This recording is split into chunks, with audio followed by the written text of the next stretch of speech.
আসসালামু আলাইকুম, আমি হাসনাইন রাফি। আজকে নবম দশম শ্রেণীর তোমাদের চতুর্থ অধ্যায় জীবনী শক্তি নিয়ে ক্লাস নেব। কি অধ্যায় ভাইয়া?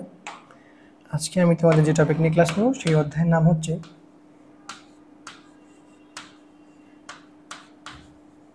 জীবনী শক্তি। ওকে, আচ্ছা, জীবনী শক্তি বলা যায় বা জীবন শক্তি। এখান থেকে দেখো দুইটা জিনিস আমরা ডিফাইন করতে পারি। এক হচ্ছে জীবন নির্ভরিত শক্তি। জীবনের জন্য প্রয়োজনীয় যে শক্তিগুলো আমাদের উৎপাদন করা দরকার আছে বা যেটাই দরকার, যেটা বা যাই বলে না কেন, সেটা আমাদেরকে জীবনী শক্তি হিসেবে ডিফাইন করতেছি। ওকে, আমাদের জীবনী শক্তির ভিতরে মূল বলতে কি আছে? আমাদের শক্তি আমরা মেনলি কোথা থেকে পাই? শক্তি আমরা গ্রসলি উদ্ভিদ এবং প্রাণীকে দুই ভাগে ভাগ করি জীবের ভিতরে, এবং দুটাই আমাদের শক্তি পাই হচ্ছে কই থেকে ভাইয়া? খাদ্য থেকে। কই থেকে? খাদ্য। আমরা সপ্তম অষ্টম সব শ্রেণীতে শিখে আসছি কি উদ্ভিদ নিজের খাদ্য নিজে তৈরি করে, এবং প্রাণী কি করে? সেই খাদ্য উদ্ভিদ থেকে ভক্ষণ করে বা যেটাই বলো সেটাই। ওকে, উদ্ভিদ কি করে? নিজের খাদ্য নিজে তৈরি করে। এই যে উদ্ভিদ নিজের খাদ্য নিজে তৈরি করছে এবং সেই খাদ্যটাকে শক্তিতে রূপান্তরিত করছে, আমাদের জীবনী শক্তি অধ্যায়ে মেনলি এইটাই বলা আছে। উদ্ভিদ তার নিজের খাদ্য নিজে তৈরি করবে এবং সেটা শক্তিতে কনভার্ট করবে বা রূপান্তর করবে। তাহলে কিভাবে ভাই নিজের খাদ্য নিজে উদ্ভিদ তৈরি করবে? আসেন, আমরা সবাই জানি উদ্ভিদ কিভাবে নিজের খাদ্য নিজে তৈরি করে, সালোক সংশ্লেষণ প্রক্রিয়াতে। ওকে, তাহলে ওই অধ্যায়ের ভিতরে আমরা প্রথম পড়ব হচ্ছে সালোক সংশ্লেষণ। তারপরে এই সালোক সংশ্লেষণ প্রক্রিয়াতে কি তৈরি হবে? আমাদের উদ্ভিদের খাদ্য। এই খাদ্যটাকে প্রসেস ফুড করে আমাদের নিয়ে যেতে হবে কোথায়? শক্তিতে ভাইয়া। এই যে খাদ্যকে আমরা শক্তিতে রূপান্তরিত করব, এই প্রক্রিয়াটার নাম হচ্ছে কি আমাদের শ্বসন। ওকে, শ্বসন। এই শ্বসন প্রক্রিয়া এবং সালোক সংশ্লেষণ দুইটা প্রক্রিয়ার মাধ্যমে উদ্ভিদ খাদ্য উৎপন্ন করবে এবং সেই খাদ্যকে শক্তিতে রূপান্তরিত করবে।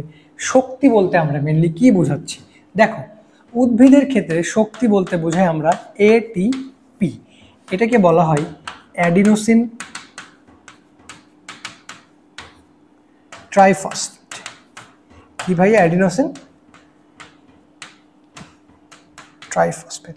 এই জিনিসটা কি? এটাই আমাদের উদ্ভিদের শক্তি বা প্রাণীর শক্তি, যেটাই বলি না কেন, আমাদের অ্যাডিনোসিন ট্রাইফসফেটই হলো আমাদের মূল মেইন মেকানিজম বা শক্তির মেইন মেকানিজম। এই এটিপি আমরা কিভাবে তৈরি করব? উদ্ভিদ সালোক সংশ্লেষণ প্রক্রিয়ার মাধ্যমে গ্লুকোজ থেকে খাদ্য তৈরি করবে এবং সেই খাদ্যটাকে শ্বসন প্রক্রিয়াতে নিয়ে গিয়ে এটিপি উৎপন্ন করবে চারটা ধাপে: গ্লাইকোলাইসিস, অ্যাসিটাইল কোয়ে, ক্রেবস চক্র অ্যান্ড ইলেকট্রন ট্রান্সপোর্ট চেইন। ওকে, আমরা আজকে নর্মাল বেসিক হিসেবে জানবো হচ্ছে এটিপি কি।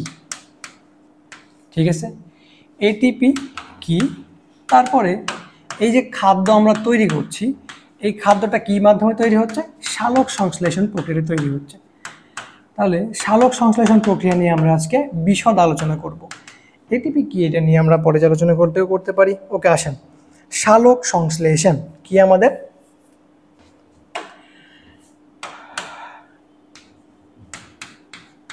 সালোক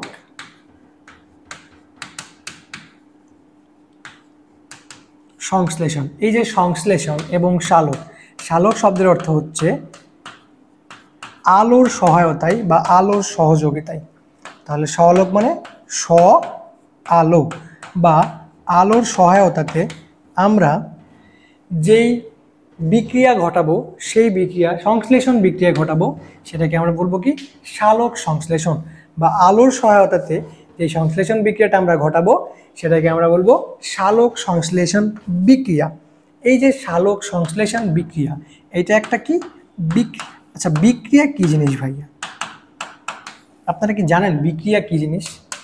নর্মালি বিক্রিয়া হলো একটা ভৌত অবস্থা থেকে আরেকটা ভৌত বা একটা রাসায়নিক অবস্থা থেকে আরেকটা নতুন কোনো রাসায়নিক উপাদান তৈরি করা, যার আচরণ আগের আচরণ থেকে আলাদা হবে।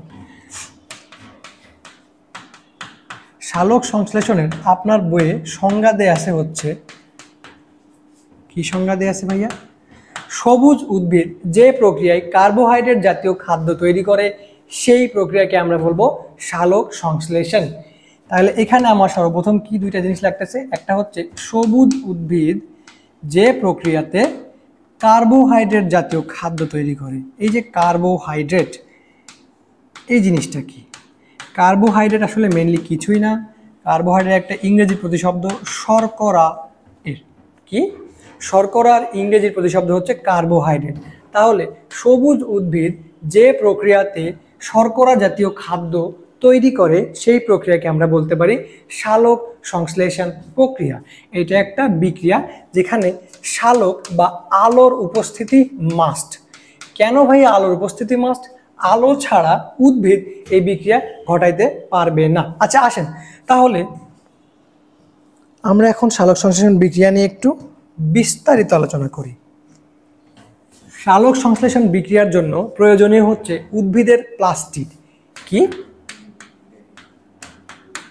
প্লাস্টিড।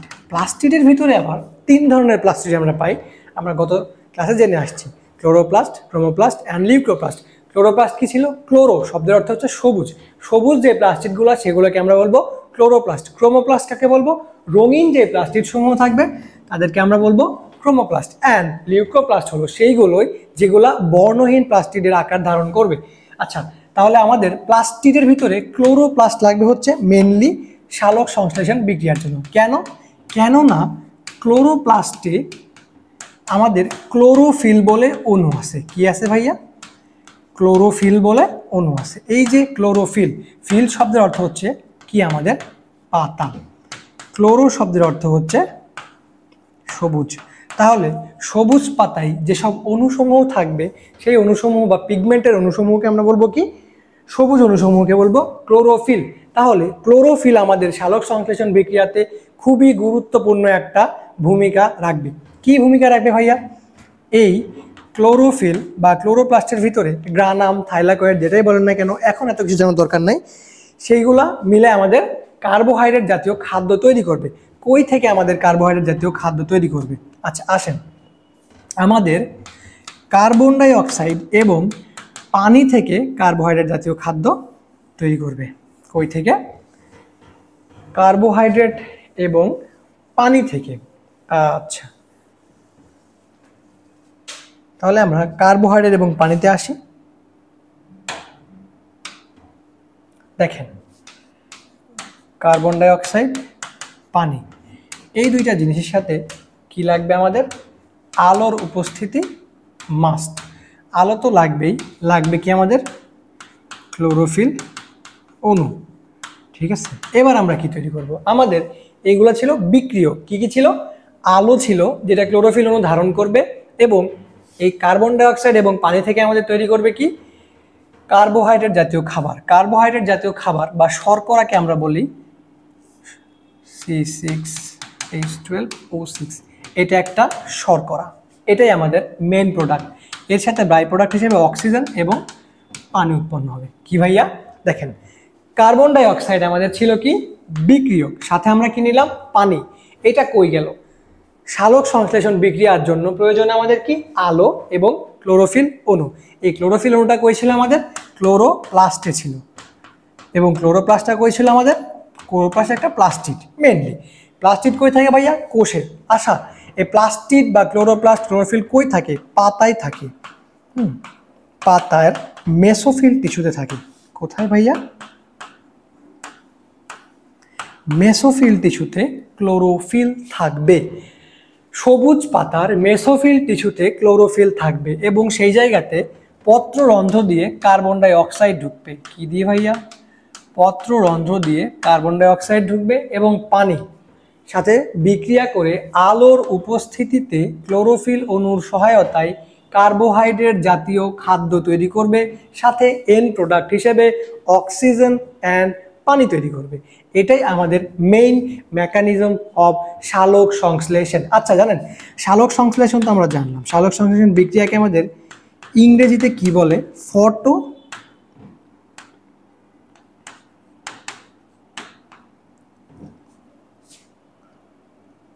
ওকে সালোক সংশ্লেষণ,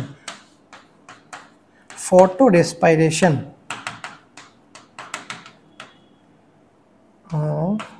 সালোক সংশ্লেষণ, এটাকে আমার কি বলবো? আচ্ছা, ফটো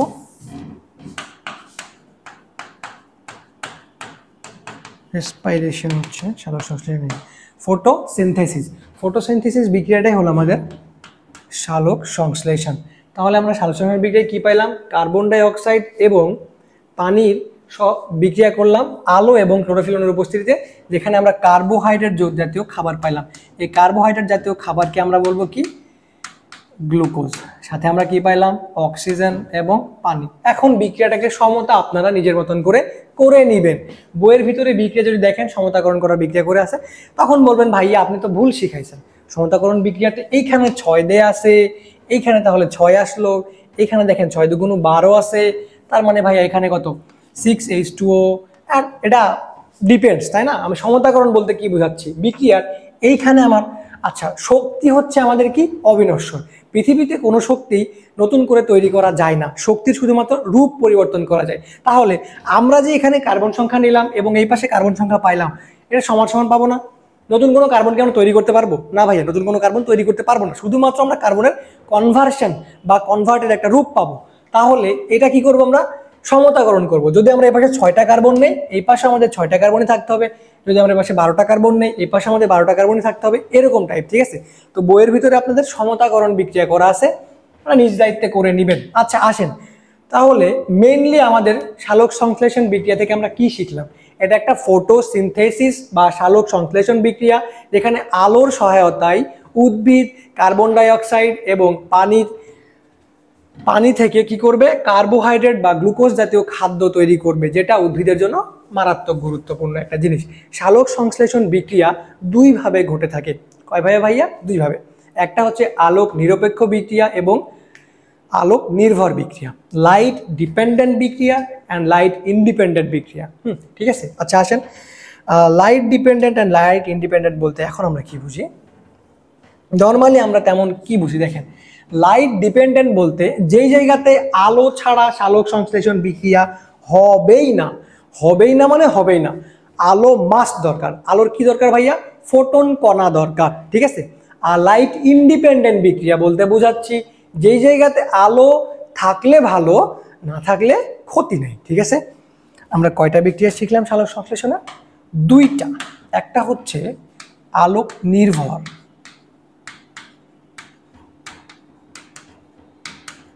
আলোক নির্ভর, আর একটা হচ্ছে আলোক নিরপেক্ষ। ঠিক আছে? নির্ভর বলতে কি বোঝাচ্ছে আমাদের? ডিপেন্ডেন্ট, লাইট ডিপেন্ডেন্ট বিক্রিয়া অ্যান্ড লাইট ইন্ডিপেন্ডেন্ট। ইন্ডিপেন্ডেন্ট মানে কি? স্বাধীন, যেখানে আমার আলোর দরকার নাই। তাহলে ভাই আপনি যে বললেন সালোক সংশ্লেষণ বিক্রিয়া মানেই আলোর দরকার আছে, তাহলে আবার বলতেছেন সালোক সংশ্লেষণ বিক্রিয়া দুইভাবে ঘটতে পারে, যেখানে আলোক নির্ভর এবং আলোক নিরপেক্ষ। এটা কেন? এইটাই হচ্ছে আমাদের মেইন ট্রিক্স বা মেইন টপিক। দেখেন, সালোক সংশ্লেষণ বিক্রিয়া আলোর উপস্থিতিতে ঘটতেছে। ঠিক আছে? কিন্তু আলোটা নিয়ে আমাদের কই যাবে? প্লাস্টিডের ভিতরে। কোথায় যাব আমরা? প্লাস্টিডের ক্লোরোফিল অণু আলো নিবে, তাই না? প্লাস্টিডের ক্লোরোফিল অণু আলো নিয়ে কি করবে? এই জায়গাতে তার প্রয়োজন অনুসারে সে আলোকে ব্যবহার করবে। আলোর কি ব্যবহার করবে? আলোর ফোটন কণিকা ব্যবহার করবে। কি ফোটন কণিকা? একটা হচ্ছে শক্তি কণিকা। কি এটা? আচ্ছা দেখেন, একটা যে বিক্রিয়া আমরা ঘটাইলাম, মনে করেন বিক্রিয়া বলতে কি বুঝাচ্ছি? একটা আদি দশা ছিল এবং আমরা পরবর্তীতে আরেকটা দশা পাইলাম। এই যে দশাটা পাইলাম, এর জন্য আমার একটা শক্তি লাগবে না? অবভিয়াসলি শক্তি লাগবে। আমি মনে করেন যে আপনার থুতনা বরাবর একটা ঘুষি দিলাম, আপনার মুখের যদি অবস্থা পরিবর্তন করতে চাই বা মুখ ফাটাইতে চাই, তাহলে অবশ্যই এখানে একটা শক্তি প্রয়োগ করছি বিধায় আপনার মুখের অবস্থা পরিবর্তন হয়েছে, তাই না? তাহলে আমরা যে কার্বন ডাইঅক্সাইড নিলাম এবং পানি নিলাম, এইটাকে আমরা ছাতামাতা করে কি করলাম? গ্লুকোজ করলাম, তাই না? বা কার্বোহাইড্রেট করলাম। এখানে তো অবশ্যই একটা শক্তি লাগবে। রান্না করতে গেলে তো একটা তাপ শক্তি দিতে হয় না? তো যেটাই করে নেবেন, এই যে এই শক্তিটা, এটা হচ্ছে আমাদের কি? ফোটন কণিকার শক্তি। ফোটন কণিকা সর্বত্র বিরাজমান। ঠিক আছে? আলোর সানলাইট থেকে ফোটন কণিকা আসে এবং ফোটন কণিকা আমাদের পৃথিবীর সর্বত্র বিরাজমান, সব জায়গায় থাকবে। তাহলে দেখবেন ফোটন কণিকা যখন ডিরেক্ট থাকবে তখন কি হবে? এটা আলোক নির্ভর বিক্রিয়া। মানে ফোটন কণিকা ডিরেক্টলি গিয়ে আলোক নির্ভর বিক্রিয়াটা ঘটাচ্ছে। আর আলোক নিরপেক্ষ বিক্রিয়াটা কি ভাইয়া?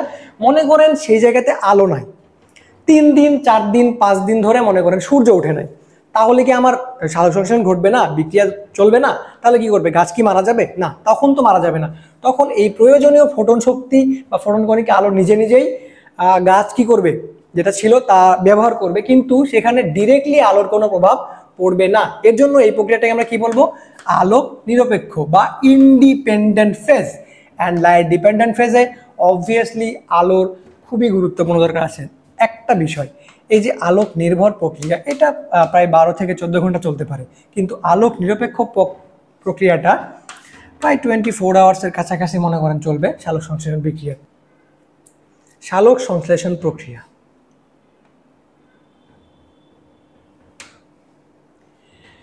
সালোক সংশ্লেষণ একটি জটিল ও দীর্ঘ প্রক্রিয়া। সালোক সংশ্লেষণ একটি জটিল এবং দীর্ঘ প্রক্রিয়া। 1905 সালে ইংরেজ শারীরতত্ত্ববিদ ব্ল্যাকম্যান এই প্রক্রিয়াকে দুটি পর্যায়ে ভাগ করে। একটা হচ্ছে light dependent phase and light independent phase. যে কথাগুলো আমি বলছি ভাইয়া, কোনো কিছু নড়চড় নাই, ঠিক আছে, একই কথা। তাহলে কি আসলো আমাদের, আলোক নিরপেক্ষ বা অন্ধকার পর্যায় আর আলোক নির্ভর পর্যায়। সৌরশক্তি রূপান্তরিত হয়ে কি তৈরি হয়, আমাদের এটিপি তৈরি হচ্ছে, এবং ইলেকট্রন ট্রান্সপোর্ট চেনের মাধ্যমে এটিপি ফসফেট গ্রুপে বন্ধন শক্তি হিসেবে জমা হচ্ছে, যেখানে ক্লোরোফিল গুরুত্বপূর্ণ ভূমিকা পালন করে। এবং এই জায়গায় আলোক রশ্মির ফোটন শোষণ করে শোষণকৃত ফোটন থেকে শক্তি সঞ্চয় করে এডিপি বা অ্যাডিনোসিন ডাইফসফেটের সাথে মিলিত হয়ে এটিপি তৈরির প্রক্রিয়াকে ফটোফসফোরাইলেশন বলে বা আলোক নির্ভর পর্যায়ের বিক্রিয়া বলবো, ঠিক আছে। আলোক নিরপেক্ষ পর্যায় কি, এই জায়গাতে আলোর প্রত্যক্ষ তেমন কোনো প্রয়োজন পড়ে না, কিন্তু আলোর উপস্থিতিতে এই বিক্রিয়া চলতে পারে। বায়ুমণ্ডলের কার্বন ডাইঅক্সাইডের মধ্য দিয়ে কোষে প্রবেশ করে এবং আলোক পর্যায়ে এটিপি এনএডিপিএইচ H+ সহায়তায় নিরপেক্ষ পর্যায়ে বিজারিত হয়ে কার্বন ডাইঅক্সাইডের পরিণত হচ্ছে। আচ্ছা ঠিক আছে, এইটাই হলো আমাদের নর্মাল কথাবার্তা। আমরা যা বলছি সেখান থেকে কোনো কিছু আলাদা ছিল না। তাহলে আমরা কি শিখলাম ভাইয়া, নর্মাল। দেখেন, নবম দশম শ্রেণীতে আপনার সালোক সংশ্লেষণ সম্পর্কে এর থেকে বেশি বিক্রিয়া জানা আপনার দরকার নাই। কি জানা দরকার আছে ভাইয়া, সালোক সংশ্লেষণ বিক্রিয়া একটা কি বিক্রিয়া। সালোক সংশ্লেষণ বিক্রিয়া হলো আলোর সহায়তায় ঘটা একটা বিক্রিয়া, যেখানে কার্বন ডাই অক্সাইড এবং পানিকে আমরা কি করব, গ্লুকোজ বা কার্বোহাইড্রেট জাতীয় খাদ্যতে রূপান্তরিত করব। তাহলে আমাদের কি লাগবে, আলো লাগবে, এবং লাগবে হচ্ছে আমাদের ক্লোরোফিল অণু। এটা একটা বিক্রিয়ার প্রসেস, এবং এই বিক্রিয়াটা আপনাদের পরীক্ষায় লিখতে আসবে। এরপরে এইখানে দেখবেন দুইটা কথা লেখা আছে, আলোক নিরপেক্ষ পর্যায় এবং আলোক নির্ভর পর্যায়। আলোক নিরপেক্ষ পর্যায় বলতে কি বুঝলাম, এখানে আলো দরকার নাই না, মানে আলোর দরকার আছে তবে না থাকলেও বিক্রিয়া চলতে পারে। আর আলোক নির্ভর পর্যায় মানে সেখানে অবশ্যই ফোটন কণিকার দরকার আছে। আর আরেকটা কথা বলা হয়নি ভাইয়া, দেখেন পানিতে যে উদ্ভিদগুলো থাকবে সেই উদ্ভিদের সালোক সংশ্লেষণ বেশি হবে, ঠিক আছে, স্থলজ উদ্ভিদের তুলনায়। কেন ভাইয়া, স্থলজে বা বায়ুমণ্ডলে কার্বন ডাইঅক্সাইডের পরিমাণ 0.33%, 0.033%, এবং পানিতে কার্বন ডাইঅক্সাইডের পরিমাণ হচ্ছে 0.3%। কার পরিমাণ, কার্বন ডাইঅক্সাইড। তাহলে দেখেন বিক্রিয়াটা যদি আমরা লিখি, carbon dioxide plus H2O is equal to C6H12O6 plus H2O plus oxygen. এই যে বিক্রিয়া আমরা লিখলাম, এখানে দেখেন এন্ড প্রোডাক্ট হিসেবে আপনি যত বেশি খাবেন তত বেশি মোটা হবেন না। তাহলে আপনি এখানে যত বেশি কার্বন ডাইঅক্সাইড দিবেন তত বেশি গ্লুকোজ পাবেন কিনা, দেখেন পাবেন তো অবশ্যই। তাহলে কার্বন ডাইঅক্সাইডের পরিমাণ যদি আমার পানিতে বেশি হয়, তাহলে অবশ্যই কি পানি তো আমরা অবভিয়াসলি পাচ্ছি এখানে, তাহলে আমরা কি পাবো, পানিতে বেশি পরিমাণ আমাদের কার্বোহাইড্রেট বা গ্লুকোজ তৈরি হবে, তাই কি না? এইটাই তো বিক্রিয়ার মূল কথা। তাহলে যত বেশি পরিমাণ আমরা কার্বন ডাইঅক্সাইড দিব তত বেশি পরিমাণ আমাদের গ্লুকোজ উৎপন্ন হবে। এটাই হচ্ছে কি পানিতে যে উদ্ভিদগুলো থাকবে তার কি সালোক সংশ্লেষণ বেশি হবে। কি হবে বেশি ভাইয়া, সালোক সংশ্লেষণ বেশি হবে। স্থলজে যে উদ্ভিদগুলো থাকবে তার সালোক সংশ্লেষণ তুলনামূলক পানির থেকে কম হবে, তুলনামূলক পানির থেকে কম হবে। ওকে, এতটুকুই আপাতত সালোক সংশ্লেষণ নিয়ে। এরপরে আমরা শ্বসন নিয়ে পড়ব।